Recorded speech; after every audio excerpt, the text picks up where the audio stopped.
My channel has finally hit 1000 subscribers. मेरे channel ने finally 1K subscribers gain कर लिए। वो तमाम लोग जिन्होंने मेरे चैनल को सब्सक्राइब किया और मुझे सपोर्ट किया, थैंक यू, दिल से आप सबका शुक्रिया। अब बात कर लेते हैं कि मुझे ये चैनल बनाने की ज़रूरत क्यों पेश आई, या फिर मेरे इस चैनल का पर्पस या मकसद क्या है।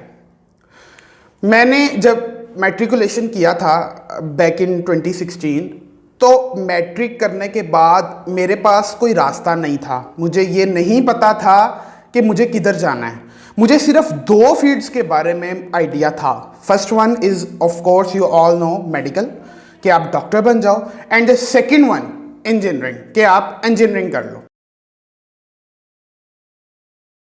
मेडिसिन की फील्ड में मुझे कोई ख़ास इंटरेस्ट था नहीं, मुझे डॉक्टर बनने का कोई ख़ास शौक था नहीं और मेरा उसमें इंटरेस्ट भी नहीं था। इस वजह से मैंने क्या किया कि मैंने मेडिसिन को छोड़ दिया और मैं इंजीनियरिंग की फील्ड पे पीछे पड़ गया। मैंने FSC प्री इंजीनियरिंग स्टार्ट कर दी, ये सोच कर के मैं भी कोई इंजीनियर बन जाऊंगा। अब जब मैं कॉलेज में गया तो वहाँ पर दुनिया ही निराली थी। वहाँ पर डिफरेंट सेशंस होते थे डिफरेंट यूनिवर्सिटीज़ के एडमिशन्स के बारे में, जैसा कि नस्ट, प्यास, जीकी, यूईटी।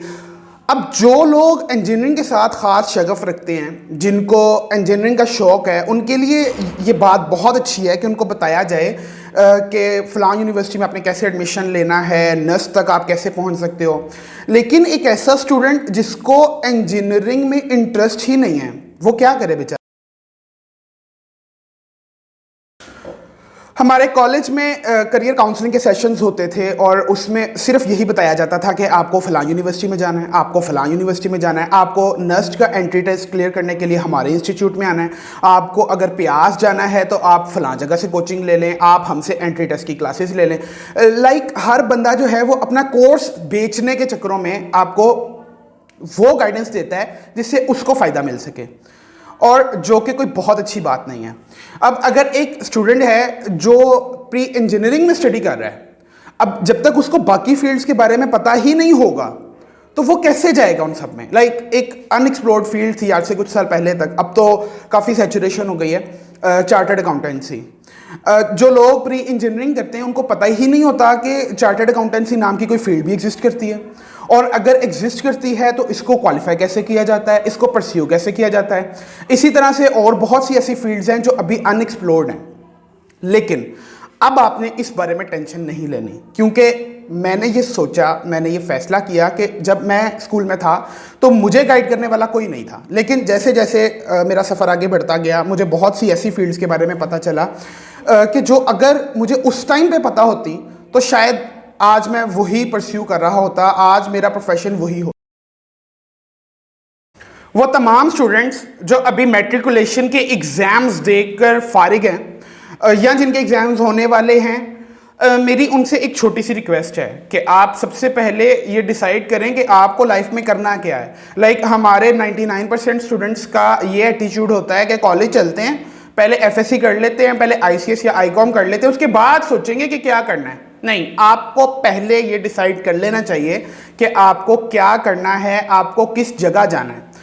उस हिसाब से आपको अपना इंटरमीडिएट का प्लान डिसाइड करना चाहिए। अगर आपको एक डॉक्टर बनना है फिर तो आपको FSC प्री मेडिकल करनी चाहिए। लेकिन अगर आपने मेडिसिन की फील्ड में ही नहीं जाना तो FSC प्री मेडिकल करने का कोई ख़ास फ़ायदा नहीं है।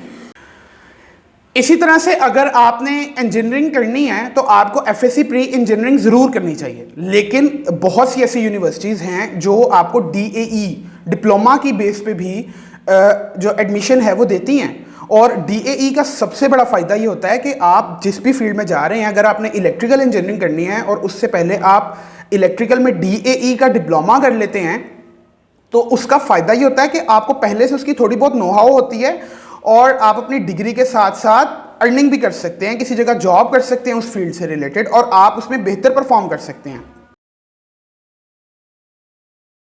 और अब एक आखिरी बात जो मेरी सब स्टूडेंट से रिक्वेस्ट है, अगर तो आपको कोई इसके साथ हेल्प करता है तो प्लीज़ उसकी बात मानिएगा, और अगर कोई हेल्प नहीं करता है तो ख़ुद से एक्सप्लोर करने की कोशिश कीजिएगा।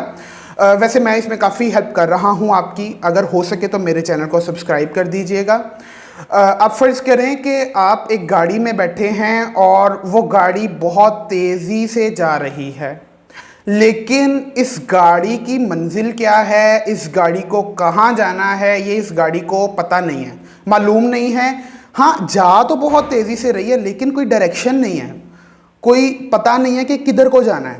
तो ये गाड़ी जितना भी तेज़ चल ले, ये जितना भी अच्छा सफ़र तय कर ले, उसका एट दी एंड कोई फ़ायदा नहीं होने वाला। और दूसरी साइड पे एक ऐसी गाड़ी है जिसके पास डायरेक्शन है लेकिन वो इतनी तेज़ी से मूव नहीं कर रही, वो मतलब एक मीडियम सी पेस पे जा रही है, लेकिन उसके पास एक डायरेक्शन है, उसे पता है कि उसे कहाँ जाना है।